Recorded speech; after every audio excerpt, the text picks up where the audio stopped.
This is Hobie Smith, the Backyard Sportsman, and I am at the annual NRA convention at the Georgia World Congress Center. And true to our tradition of outdoor riders, I was picked up last night after I left the bar.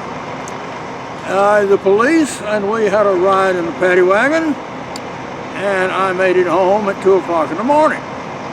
But nonetheless, this is the third day of exhibit, and we are here! Yes, sir, we are. And what we're going to do today is actually do some interviews. Some on television and some on radio, and I am the one being interviewed. And we're also going to see a bunch of interesting guns. Now, among the things I'm particularly looking for these days are brass for the 10mm Magnum. Never heard of it? Well, there is such a thing. And if you lengthen the cylinders of something like a Ruger Super Red Hawk, it allows you to get more velocity out of the 10mm than the standard round will produce. And for us older guys who can't stand much recoil, this is not as much recoil as a 44 Magnum, particularly in that heavier gun, and especially when you mount a scope on it. So I'm interested in doing that exercise. So this is some of the objectives that we're out for. There are also very interesting replica and historic guns here every year. And so we're going to tell you about some of those too, as well as interesting hunting accessories as they come about. Some for modern guns. I sort of like the crossbows, and I sort of like the muzzle loaders, and so I sort of like the period cartridge guns, the straight-sided, straight wall cartridges. So those are the kinds of things we're going to particularly be looking for. And I'm witnessing the NRA show 2025 in Atlanta, Georgia, come alive.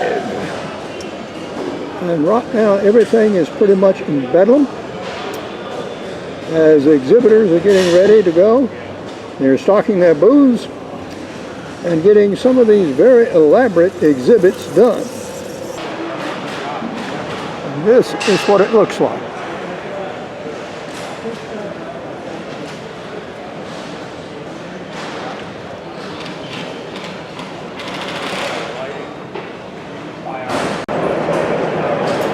TriStar Arms of Kansas City, Missouri has introduced some really good doubles at comparatively low prices. Now, all of us older guys usually grew up with double guns, but we can't afford them these days. They're too expensive. But here are really an excellent pair of double guns available in 12, 20, and 410 gauge and produced in Turkey. These are less than $1,000. And they work very well. They come with interchangeable chokes. They come with a good grade of wood, an excellent finish, look attractive, double locking lugs. Also have single selective triggers so you can choose your chokes. And if you want to do like I do, you'll put improved cylinder in one barrel and an extra full in the other. So you get the full advantage of using a double gun at an affordable price that will last for generations and certainly will do nothing but increase in price in the future. New this year, TriStar has also produced a line of 45-looking small self-defense 9mm pistols that come with adjustable sights. These are effective, they are familiar in operation, they contain 7 rounds of ammo, and so you have a very compact, solid steel pistol. I thank you all for participating and watching us here, whether you're coming in on Facebook, Rumble, or X. Now, our next guest is a famous author, Hobie Smith, who has over 20 books. Is that right? That is correct. So this is, you know, the guy you've thought you thought, if you ever wanted to make money, I could do that, I could write a book. Well, here's a guy that has done it. He's done it over 20 times. You've got a couple of your books here, and are they all relating to the sports and outdoors, or what? No, unfortunately, my interests are very diverse, and so my books are diverse. Since this was an outdoor show, I brought two of my oldest and actually best received books. The first one is Backyard Deer Hunting, From Deer to Dinner for Pennies Per Pound. And in this book, I tell you how to take a deer, and other species of game, by the way, hunt it using tools you probably already have, and significantly, how to clean it, and with recipes on the back for putting it on your family's dinner table. Now, for those who absolutely will not read, I also have the contents in a video. And the book itself is available in hardcover if you wish to make a donation to your local library in memory of a loved one, or a softcover, generally used by everyone, or as an inexpensive ebook that you can actually put on your phone and keep there in case you should ever need it. We also have practical bow fishing. And in practical bow fishing, I tell you how to take a great variety of fish. Now, these include carp, the most commonly consumed source of protein on the planet, as well as about every other fish you can think of that's not considered a game fish. Usually, you may not shoot bass or other game fish with bow and arrow, but you can take a wide variety of saltwater species, as well as most of the suckers and all of the species of carp in North America. And from time to time, I have literally filled a boat full of bighead carp. Now, I have done more than 20 books, and some others of these are shown here. And so these are a few of my books, such as Crossbow Hunting, and also one of my business books. I also do novels, and these include Until Death Do You Part, An American Family Meets Their Sicilian Cousins, which is set largely in Sicily, as well as The Goldfarb Chronicles, which traces a Detroit family through the worst blizzard in decades, a pregnancy, difficult delivery. Now, we also have screenplays based on my book, and one of them very recently won a contest that was in Thailand, and here is the laurel from that. So, these are my books. My newest book, Using AI to Make Your Own Job Anytime, Anywhere, at Any Age, is in its very final stages of being published, and perhaps will be out in weeks as an ebook as well as a softcover available from Amazon.com and other sources. Now, if you'd like to read a little blurb about the book, you can just stop this and enlarge it and read the back cover that I've shown. Go out there and find what are useful to you, look for them, and buy them. Hey, welcome back to Arms Room Radio, coming to you live from the NRA convention in Atlanta, the 154th annual NRA executive meetings and exhibit. In this video, I'm going to talk about things I saw at the meeting, and we're going to cover some Turkish import doubles from TriStar, a 1873 style gun that's authentic as can be, except it's a 9mm Luger. Resco Instruments, who makes an interesting series of watches that will stand up to almost anything. We'll visit the Smith & Wesson Custom Shotgun. Also see some new reloading tools from Lyman, and conclude with some magnificent Purdy guns, a collection that's for sale and might go over $1 million. TriStar Arms of Kansas City, Missouri has introduced some really good doubles at comparatively low prices. Now, all of us older guys usually grew up with double guns, but we can't afford them these days. They're too expensive. But here are really an excellent pair of double guns available in 12, 20, and 410 gauge and produced in Turkey. these are less than $1,000. And they work very well. They come with interchangeable chokes. They come with a good grade of wood, an excellent finish, look attractive, double locking lugs. Also have single selective triggers so you can choose your chokes. And if you want to do like I do, you'll put improved cylinder in one barrel and an extra full in the other. So you get the full advantage of using a double gun at an affordable price that will last for generations and certainly will do nothing but increase in price in the future. New this year, TriStar has also produced a line of 45 looking small self-defense 9mm pistols in excellent sights for such a small gun. Really a very well designed pistol.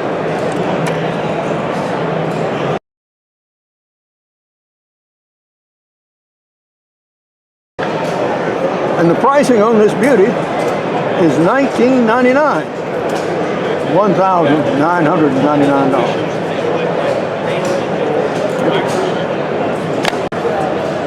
And now I'm at Fresco Instruments, who have some absolutely amazing watches. And these are offered in a wide variety of styles and types, everything from diving to light titanium versions, and both with quartz and traditional mechanical movements. The Performance Center at Smith & Wesson continues to come up with some remarkable guns for specialized competition. And this is a .22 long rifle handgun, has a carbon fiber barrel, large muzzle brake, competitive grips, extra large safety, and this is meant for competition shooting where you must shoot accurately, fast, and change magazines. Lyman has come out with a new primer reloading tool for a large rifle, large pistol, and of course small rifle and pistol. And the retail price is $69.99. The previous priming system was a manually loaded, and now we're looking at the AccuPrime Auto Load. Now you notice a very tall tube. This allows you to hold hundreds of primers. The way it works, the lever is moved that allows the plunger to pick up a primer from the tube, goes back, you insert your case, and then you seat your case. And this unit will have a cost of $174.95 and is available new this year. Mr. Will Primos had a collection made by Purdy, the famous English gunsmaker. And he had a matched set in 5 gauges of basically the same model of gun, exactly engraved the same. And these are now being at the annual NRA convention and brought by the Rock Island Auction Company. This collection of guns will be auctioned and the proceeds given for beneficial waterfowl and other wild game restoration purposes. And here are 3 of the guns themselves in the cases. I'll see if I can get you a close-up of the lock. We're blurred by the glass in between, but believe me, that is very lowly, that is a very understated, but magnificently done, very fine engraving with beautiful, beautiful matching woods on all of the 6 guns. Uncle Al's Guns for the Young. William Hovey Smith, 2025. Is Alfred Napoli.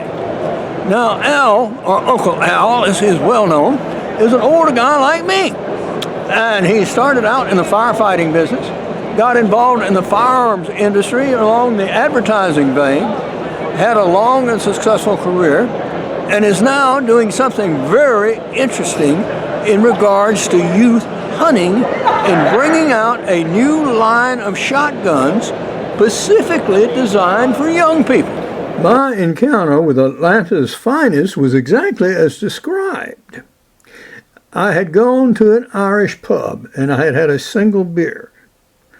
And the reason I wound up there is because I was completely lost and confused.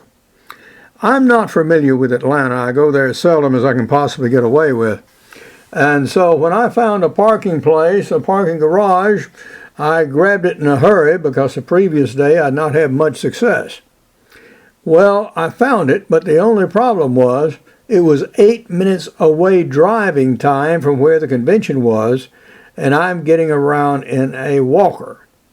Rough. So I started walking. And I figured I had walked about 3 miles going through the Georgia Tech campus. And finally, I found refuge in a bar because I had just given out and sought some assistance. And, well, where in the world was this Georgia Congress Center? I had been looking for it for more than an hour by that time. Well, they said, well, you just can't get there from here, at least not on foot. You have to go all the way across the park, and then when you get there, it's very complicated and a lot of streets to cross, and yeah, you really ought to take a cab from here. So that's what I did. And so I did get to the Congress Center more or less about the time I wanted to and got started my stuff, as you saw at the beginning. Well, the rub came is after the meeting was over. Well, I thought I had it pretty well covered. I'd parked by a Hilton hotel, and I was only a block away. And so all I'd have to do is tell the cabbie to take me to the Hilton. He'd drop me off there. I would walk around and go down a block and retrieve my truck and be gone. Well, not so. It seems that Hilton has numerous properties in Atlanta, and from my description of the parking garage, no one could recognize it, nor that I had walked that far or that long or in that direction. But we got a cabbie, and so we started looking for this thing. And we found a Hilton hotel. Very close, very new, and that was not the one. We found a second Hilton hotel. Well, they had a parking garage that looked something like the one I'd parked in, but they had only parking by valet. No private parking at all. And they suggested another place down the street that did have private parking that perhaps I might have parked there. So I left my cabbie and I started walking. And I looked down there and that wasn't it. I looked over the way and that wasn't it. And I looked down further and that wasn't it. Until finally I wound up in this Irish pub. And I told the bartender what was wrong, and he was sympathetic. The bar manager was sympathetic. And he said, well, you know, there is a Hilton down the way about 2 blocks. And let me take you down there, and maybe that's it. Okay. So we walked down to that Hilton, and that wasn't the one either. So he left me in the hands of the security guard at that Hilton facility, and we decided that the only thing to do was actually call the police, call the local police, and see if they could help me find this thing. Well, he did. And some 2 hours later, the police arrived in a paddy wagon. Police are busy in Atlanta on a Friday night, so I cannot fault them very much. And he had to talk and clear all this with his sergeant. And that took approximately an hour. And then the sergeant said, well, I'll help you. And in Atlanta, there are numerous cameras. And they can track any vehicle anywhere in the downtown area. And so he called up the camera footage, and they spotted my truck. And so they followed it until the last place where they could track it. And so that's where me and our Atlanta finest went to find my vehicle.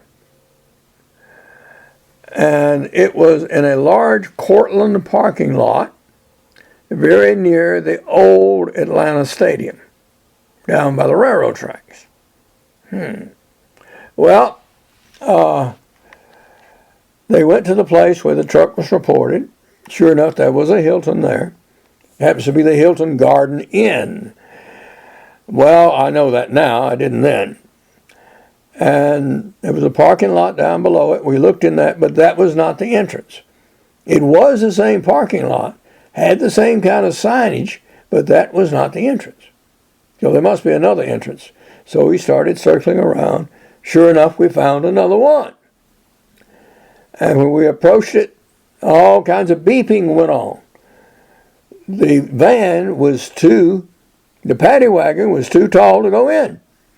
So the policeman went in, pushed my panic button. Truck responded. Honk, honk. Okay, we had it. So he escorted me in there, saw that I was in the truck, and started the vehicle, and everything was apparently okay, and then he finally left with my very great thanks. Well, by that time, it was close to 1 o'clock in the morning. And Hound Dog had been shut up in my friend's house ever since I'd left approximately 8 o'clock in the morning. So I needed to go and let poor Dog out. So we did, and got there and let her out successfully. And no, she hadn't done anything in the house. She was a good girl. And finally got down to what was left of a night's sleep to get up and start my stuff, actually for serious, the following day. So that was my encounter with Atlanta's finest. And thanks very much to them. This is Hovey Smith, reminding you to hunt what you eat and eat what you hunt. Be legal, be ethical, be safe. Goodbye, God bless, and see you next time.